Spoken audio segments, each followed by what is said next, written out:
Un homme quitte sa femme pour une autre pour être trahi de la même manière.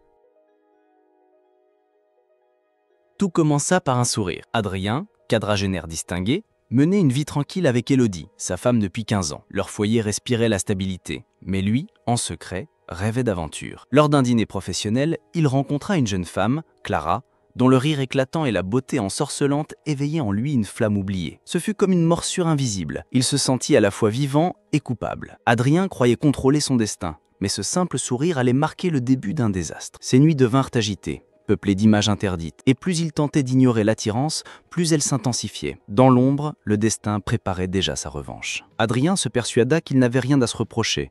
Après tout, il n'avait encore rien fait. Mais les déjeuners improvisés avec Clara se multiplièrent. Chaque parole partagée, chaque regard échangé, ajoutait une fissure à son mariage. Élodie, de son côté, remarquait bien son absence grandissante, ses silences prolongés, mais elle choisissait d'y voir du simple stress professionnel. Pourtant, le venin s'infiltrait. Adrien vivait dans deux mondes parallèles, l'un de stabilité, l'autre d'ivresse. Ce double jeu ne pouvait durer éternellement, et dans ce déséquilibre, un drame se préparait. Un soir, alors qu'Élodie l'attendait avec un dîner préparé avec soin, Adrien annonça sa décision. Il parlait vite, comme pour éviter de croiser son regard. « J'ai besoin d'autre chose, d'une nouvelle vie », osa-t-il murmurer. Les mots tombèrent comme des pierres. Élodie sentit son cœur se briser, mais elle resta digne. Elle n'implora pas, ne cria pas. Son silence fut plus glaçant qu'un orage. Adrien, soulagé par sa propre lâcheté, partit rejoindre Clara, persuadé qu'il choisissait la liberté. Mais en vérité, il venait de troquer un bonheur solide contre une illusion fragile. Avec Clara, tout semblait parfait au départ. Les baisers volés, les voyages improvisés,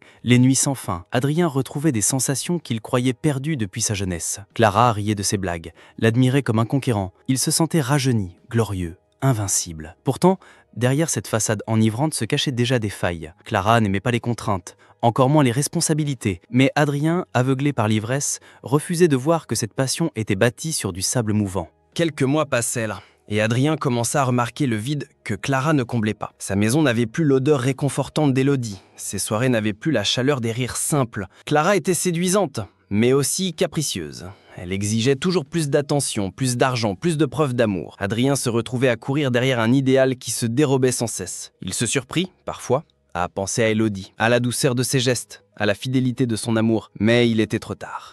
Les disputes commencèrent à remplacer les éclats de rire. Clara reprocha à Adrien son manque de jeunesse, ses manies d'homme mûr, ses responsabilités qu'elle jugeait encombrantes. Lui, épuisé par ses efforts pour maintenir leur relation à flot, sentait son énergie décliner. Le rêve s'effritait. L'homme qui croyait avoir tout gagné se retrouvait prisonnier d'un piège qu'il avait lui-même construit. Le regard froid de Clara commençait à lui rappeler douloureusement celui qu'il avait vu dans les yeux d'Élodie, le soir de leur séparation.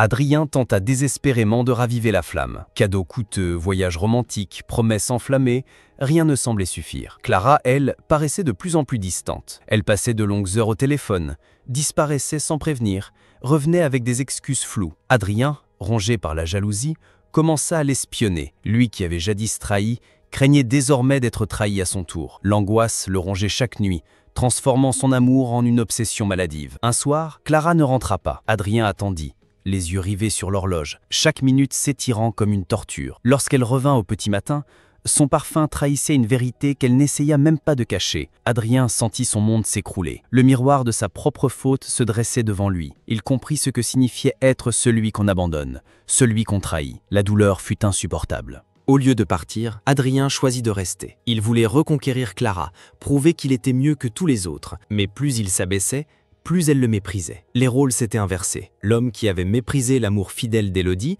était désormais suppliant, enchaîné à une femme qui ne voyait en lui qu'un amusement temporaire. Adrien devenait l'ombre de lui-même, prisonnier de son propre orgueil. Clara finit par l'abandonner, aussi brutalement qu'il avait quitté Élodie. Une simple lettre griffonnée sur la table. « Ce n'est plus suffisant pour moi ». Adrien lut ces mots avec une douleur qui lui transperça le cœur. Il revécut chaque instant de sa trahison envers Élodie, comprenant enfin ce qu'elle avait ressenti. Le cycle était complet. La justice du destin venait de s'abattre sur lui, implacable. Adrien resta seul dans l'appartement qu'il partageait avec Clara. Chaque pièce semblait hantée par ses éclats de rire, par ses regards enjôleurs, et pourtant, il ne ressentait plus que le vide. Ses appels restaient sans réponse.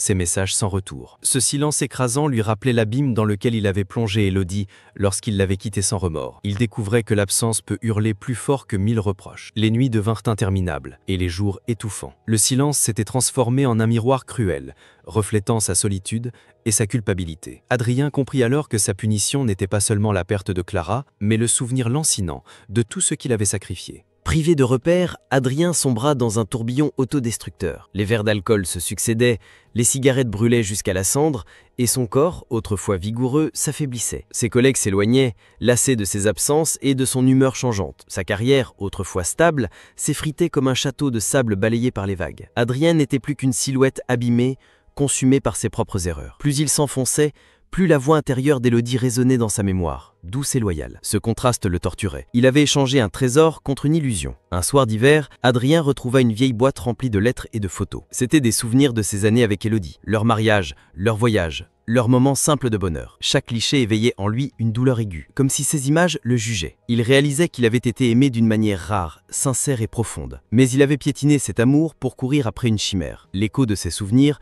lui rappela que le passé, même perdu, continue de parler. Adrien comprit que ce qu'il avait détruit ne pourrait jamais être reconstruit. Adrien tenta maladroitement de reprendre contact avec Élodie, mais elle avait refait sa vie, reconstruisant son existence avec une force admirable. Elle ne lui manifesta ni haine ni rancune, seulement une distance glaciale. Ce fut le coup de brasse. Adrien comprit que son rôle dans l'histoire d'Élodie était définitivement terminé. Elle avait trouvé la paix, tandis que lui restait prisonnier de ses chaînes invisibles. C'était là le prix du destin, perdre ce que l'on croyait acquis, et découvrir trop tard la valeur de ce qui comptait vraiment.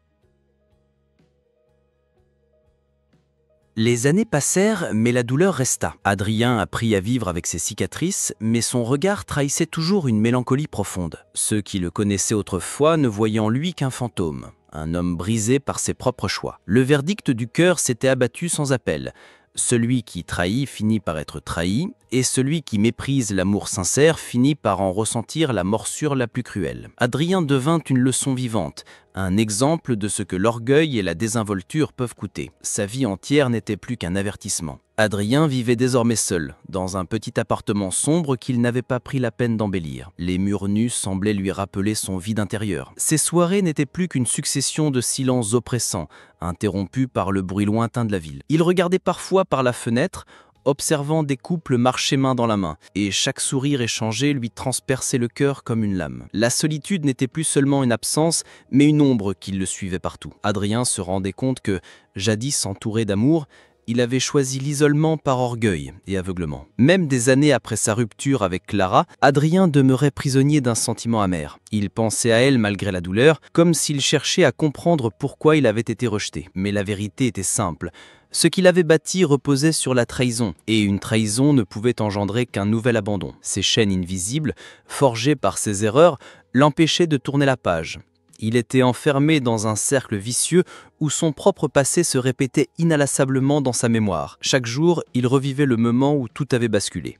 Un matin, Adrien croisa par hasard Élodie au marché. Elle semblait radieuse, plus épanouie qu'il ne l'avait jamais vue à ses côtés. Son sourire n'avait rien de forcé et son regard brillait d'une sérénité nouvelle. À ses côtés se tenait un homme qui lui tenait tendrement la main. Adrien comprit alors que le bonheur qu'il avait brisé avait trouvé un autre chemin, loin de lui. Ce fut un miroir cruel. Lui, marqué par la fatigue et la solitude, face à elle, rayonnante et libre. Ce contraste fut pour lui une gifle silencieuse, plus douloureuse que n'importe quelle parole. Peu à peu, Adrien cessa de lutter contre son passé. Il comprit que rien ne pourrait effacer ses erreurs, ni réparer le mal qu'il avait causé. La seule rédemption possible était l'acceptation. Il commença à écrire, posant ses souvenirs et ses regrets sur le papier. Ces mots devinrent son seul exutoire, une manière de transformer sa souffrance en un témoignage. S'il ne pouvait changer son destin, il pouvait au moins en tirer une leçon. Adrien accepta enfin la vérité. Il avait trahi, et cette trahison avait construit sa propre prison. Dans les dernières années de sa vie, Adrien était devenu un vieil homme marqué par la mélancolie. Pourtant,